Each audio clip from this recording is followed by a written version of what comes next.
to another edition of Sticks and Stones. I am your host, Brent Elrod, coming to you from the cozy confines here on the patio at the No Shoes Bar and Grill, deep in the heart of the Republic of Texas. I have a great show lined up for you today. I am pairing a Padron 1926 series number 47 Robusto with the ever popular Glenfiddich 12-year-old single malt scotch. I think it's going to be a great matchup, so right after this we are going to pop the cork, cut the stick, and get to toasting. Now, the Padron 1926 number 47, hey, Padron may be the most well-known name in the premium cigar world. This expression, the 1926 number 47 Maduro, is a Robusto, 5.5 by 50 on the ring gauge. It is a Puro with filler, binder, and wrapper, all from Nicaragua. On the nose,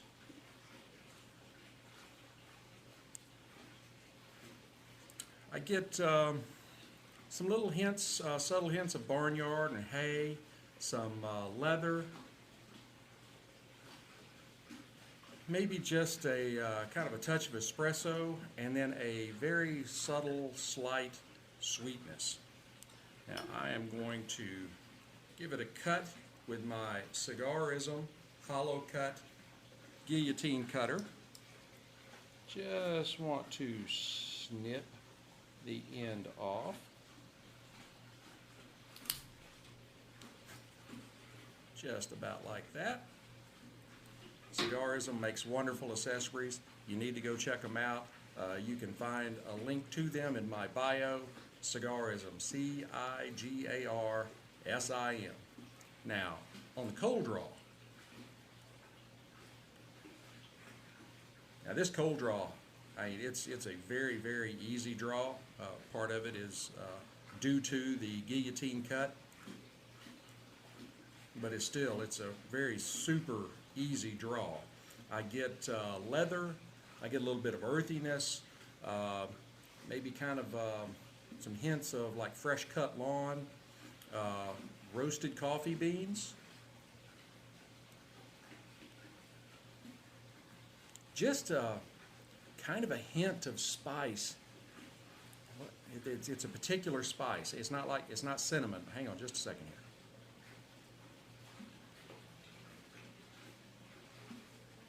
Almost kind of a nutmeg, kind of a nutmeg flavor on the cold draw. I love this stick. It's a great stick. Now, Glenfiddich, 12-year-old. Brand began in 1886. The distillery is in Dufton, which is in the Speyside region, where it gets its water from the area, the Robbie Dew Spring. And I may not be putting the right Scottish accent on Robbie Dew. It's R-O-B-B-I-E, Robbie, and D-H-U, Dew, I guess. All right. In the early days, they were a producer of malt that was used in blended whiskey. But it was later on that they decided to make their own. 1963, Glenfiddich became the first to globally market a straight malt or single malt. Until then, things like that had not really been an issue or used in marketing. Not saying they were first to ever make it, but they were first to market it that way. The marketing worked, and today Glenfiddich is reportedly the world's best-selling single malt. Now, we all know that Johnny Walker is probably the most well-known name in Scotch worldwide. It's in all kinds of movies. But the Walking Man, Johnny Walker, that is a blended Scotch. That is not a single malt. This is single malt. It all comes from one place. Unlike other brands, Glenfiddich has not pushed itself to expand into into some sort of superior or premium brand, lots of different offerings, lots of, they've pretty much kind of kept their eye on this is what we do. And I think the kind of their thinking behind that is if we do that, we end up out of reach of the common Scotch drinker. And it becomes a super premium brand that only either people with too much money or more money than sense would be spending. And they're like, we want to keep it available to the masses. And that's what they've done. This offering, I think, is somewhere around $40, $45 a bottle. And this is their entry. This 12 year is their base. Where, like Johnny Walker, their base is red label, which is like 3 to 4 years aging. Where this is 4 times that. And they've really remained true to their origins, and they are very good at whiskey that you can buy that is delicious and reasonably priced. As I said, the 12-year-old offering, that is their base single malt in the U.S. It is a mash bill of 100% malted barley, ABV of 40%, so that's 80 proof. Let's go ahead and glass up some. And I will mention for the audio folks that this is, again, being live streamed on Instagram until I get through with this. Once I give you my initial impressions, then the live feed's going to go away, and we will just go with audio. So if you're watching on video, you then have to go and listen to the audio so you can hear what I think at the end. Now, the visual on this, it is just a beautiful, beautiful light gold color. Almost, well, think of like a ripe wheat field. I mean, just very light gold. It does have really good legs, get really good cling to the glass on the nose. Now, this is a quintessential Speyside. I mean, it is exactly what, if you know anything about the Scotch making regions, this is what you think of when you think of Speyside. There is no smoke, there is no peat, there is little to any alcohol burn on the nose. You get an aroma of orchard fruits, maybe green apples, sweet pears, something along that line. I get, kind of like a fresh, like spring meadow, just kind of all these aromas of the outdoors, maybe a little floral and some grassiness and things like that, just all kind of coming together where you can't really hone in on one of them, you just know that they're there. There's also like a little bit of lemony citrus in the nose, and just a faint kind of maltiness. Now, how about the mouth?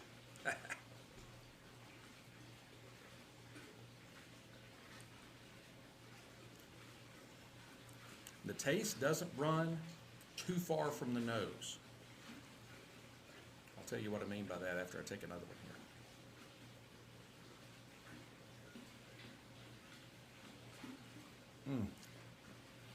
here. Glenfiddich is an excellent, excellent Scotch.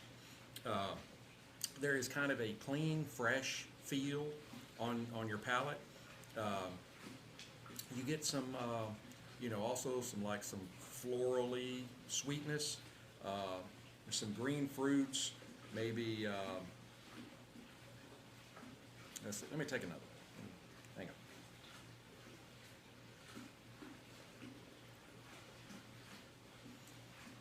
Yeah, so like in the nose, something along the lines of apples, or maybe pears. Pears might be a better kind of describer, because I always think of pears as having a little bit more of a subtle flavor than apples do. I like both, but the pears is just a very gentle, fruity feel. So I love pear martinis. because it's not too biting. That pear flavor is really smooth on your palate. There is also just a hint of spice here.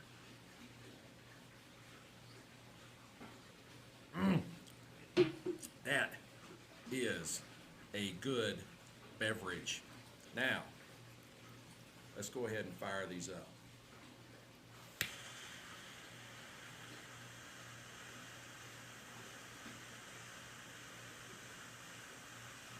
I am using my Rocky Patel Envoy 5 torch.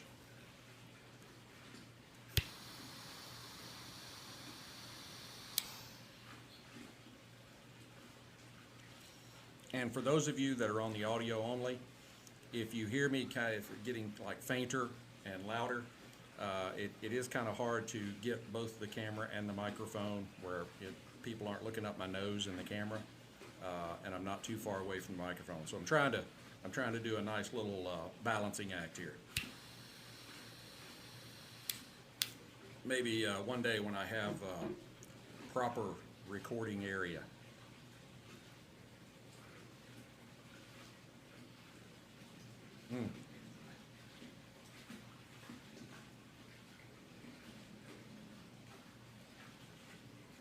There's very good smoke production coming off the stick.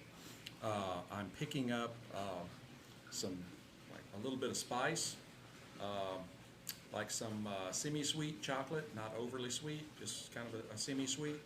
A little bit of cedar, and like I said, there's kind of a touch of black pepper on the profile.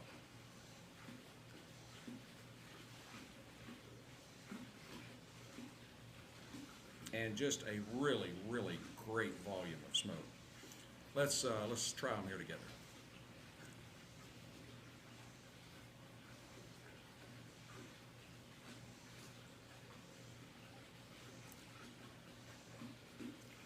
Oh yeah, those work really, really well together.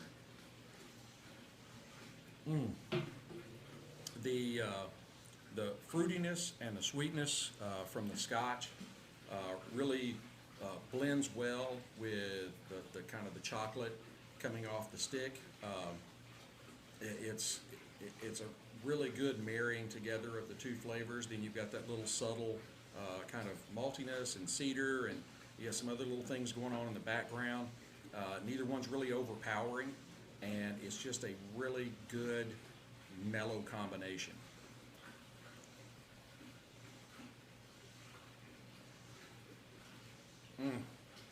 All right, I am going to burn this down to the halfway mark, and I will come back and give you an update. Hey Stoners, I am back. Here at the half, it really just seems like this pear is improving as we've approached the halfway mark. The stick is bringing in some cocoa, spice. It's had the cedar and the pepper.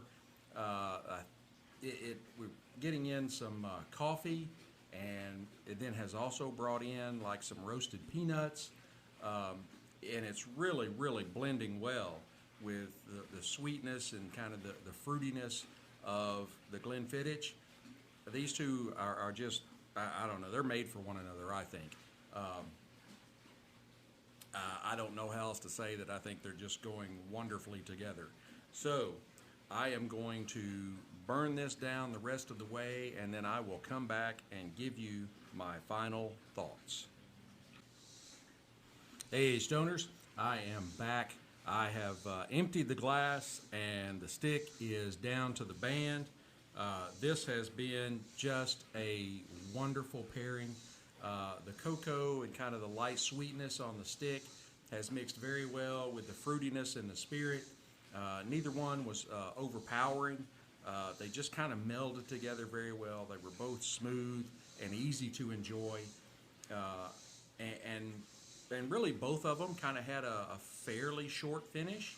So it didn't take you very long after you take a puff or take a drink that your palate was ready for the next one. I cannot speak highly enough of the Padron 1926. I think I had two drawbacks.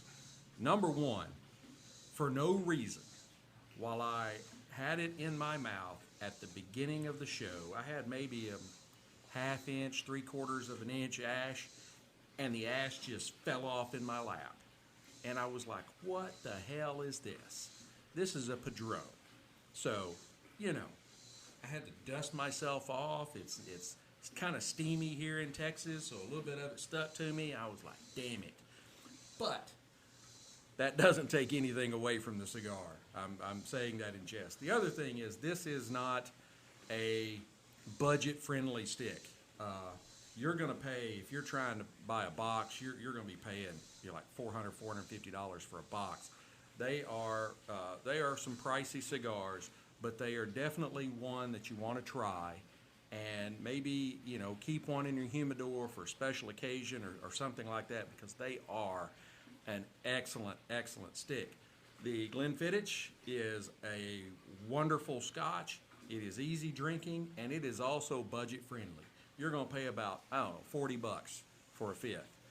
And you're definitely getting your $40 worth out of it. That is for sure.